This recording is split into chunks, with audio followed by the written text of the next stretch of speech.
Okay? Pangatlo, another question naman. Basta napakita ko na. Okay. Another question. Yung si Jesucristo ay dinakip at hinuli si Jesucristo. Ha? Ang mga kasama ni Jesucristo ay sila ay nagtakasan, nagtakbuhan. Oo o hindi? Nagtakbuhan, brother. Nagtakbuhan sila. Kung sila ay nagtatakbuhan, sino ngayon ang witness ni Jesucristo na siya ay napako? Eh, nagtakbuhan pala sila eh. Sino ang nag-witness ngayon na si Jesucristo ay napako? Dahil nagtakbuhan sila. Wala sila doon. Takot sila eh.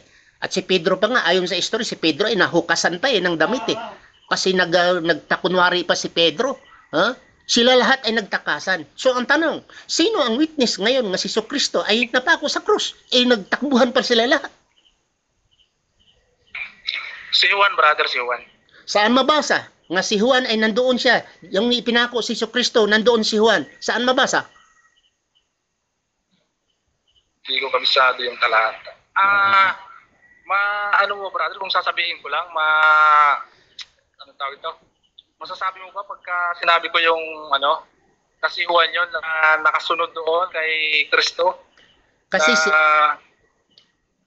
brother, kasi sinasabi dito sa Marcos 40, versikulo 50, sinasabi, and the all.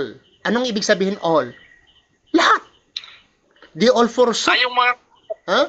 Brother, yung mga kasama niya doon sa nung paghuli kay Kristo, nagsitakbuhan yun. Pero may mga sumunod sa kanya, na isa si Pedro doon, tsaka yung isa si Juan. Si Juan kasama nung pagpasok sa pintuan.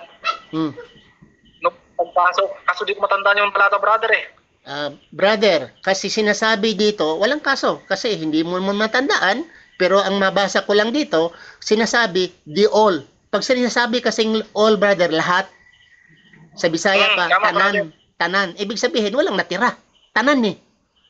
Lahat eh. They all forsook him and fled. Iniwanan siya. Silang lahat ay tumakbo, tumakas, at iniwanan siya. Walang sinasabi na may sumusunod dito eh. Iniwanan siya. Wala tayong mababasa dyan sa, sa talata na yan. Pero nung dinadala na siya papunta ron sa kailangan, mga punong pare, kila Herodes, may sumusunod. Di ba sumunod si Pedro doon?